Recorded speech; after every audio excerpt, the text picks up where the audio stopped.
ಈ air ambulance ಅಂದರೆ ಒಂದು ಹಾರಾಡುವ ಆಂಬ್ಯುಲೆನ್ಸ್ ಅಂತ ಅಷ್ಟೇ.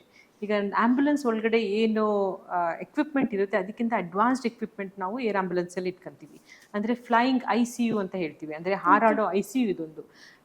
ಅದರೊಳಗಡೆ ನಾವು ಈಗ ಆಂಬ್ಯುಲೆನ್ಸಲ್ಲಿ ಒಬ್ಬ ಪ್ಯಾರಾಮೆಡಿಕ್ ಬಂದು ರೆಸ್ಪಾಂಡ್ ಮಾಡ್ಬೋದು ಒಂದು ಆಕ್ಸಿಡೆಂಟ್ ಆದರೆ, ಅದೇ ಏರ್ ಆಂಬ್ಯುಲೆನ್ಸ್ ಒಳಗಡೆ ಹೈಲಿ ಟ್ರೈನ್ ಡಾಕ್ಟರ್ಸ್ ಇರ್ತಾರೆ, ಹೈಲಿ ಟ್ರೈನ್ ಪ್ಯಾರಾಮೆಡಿಕ್ಸ್ ಇರ್ತಾರೆ, ಅದರಲ್ಲಿ ಪೈಲಟ್ಸ್ ಇರ್ತಾರೆ.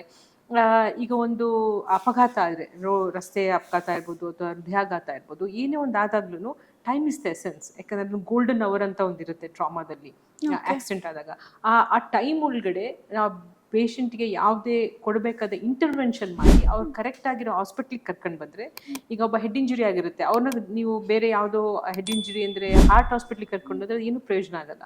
So appropriate tertiary care centre ಅಂತ ಹೇಳ್ತೀವಿ. ಆ ಅಪ್ರೋಪ್ರಿಯೇಟ್ ಟರ್ಷರಿ ಕೇರ್ ಸೆಂಟರ್ಗೆ ಈ ಟೈಮ್ ಒಳಗಡೆ, ಪ್ಲಸ್ ಇದು ಬರೀ ಟ್ರಾನ್ಸ್ಪೋರ್ಟ್ ಸರ್ವಿಸ್ ಅಲ್ಲ, ದಿಸ್ ಆಲ್ಸೋ ಈಗ ಒಂದು ಪೇಷಂಟ್ ಆಕ್ಸಿಡೆಂಟ್ ಆದಾಗ ಅಲ್ಲೇ ನಾವು ಫಸ್ಟ್ ಸ್ಟೆಬಿಲೈಸ್ ಮಾಡ್ತೀವಿ. ಸ್ಟೆಬಿಲೈಸ್ ಮಾಡಿ ಪೇಷಂಟ್ನ ಕರ್ಕೊಂಡು ಹೋಗ್ತೀವಿ.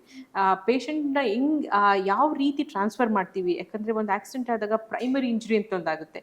ಈಗ ಒಬ್ಬ 160 ಸ್ಪೀಡಲ್ಲಿ ಹೋಗಿ ಒಂದು ಗೋಡೆಗೆ ಗುದ್ಕೊಂಡ್ರೆ ಅಲ್ಲಿ ಬ್ರೈನಿಗೆ ಇಂಜುರಿ ಆಗುತ್ತೆ. ಆದರೆ ಒಂದು ಬ್ರೈನ್ ಇಂಜುರಿಯಿಂದ ಸಾಯಲ್ಲ, ಅದು ಕಾಂಪ್ಲಿಕೇಶನ್ ಏನಾಗುತ್ತೆ, ಸೆಕೆಂಡ್ರಿ ಇಂಜುರಿ ಅಂತ ಹೇಳ್ತೀವಿ, ಅದರಿಂದ ಅದು ಪ್ರಾಣಕ್ಕೆ ಭಯ ಬರುತ್ತೆ, ಅದು ಅಪಾಯ ಆಗುತ್ತೆ. ಸೊ ನೀವು ಕೇಳಿದ ಪ್ರಶ್ನೆಗೆ ಉತ್ತರ ಕೊಡ್ತಾ, ಏರ್ ಆಂಬ್ಯುಲೆನ್ಸ್ ಅಂದ್ರೆ ಇದು ಹಾರಾಡುವ ಆಂಬ್ಯುಲೆನ್ಸ್ ಅಂತ ಅಷ್ಟೇ. ಅಂದ್ರೆ ಇದರಲ್ಲಿ speed is very important and skill set is important.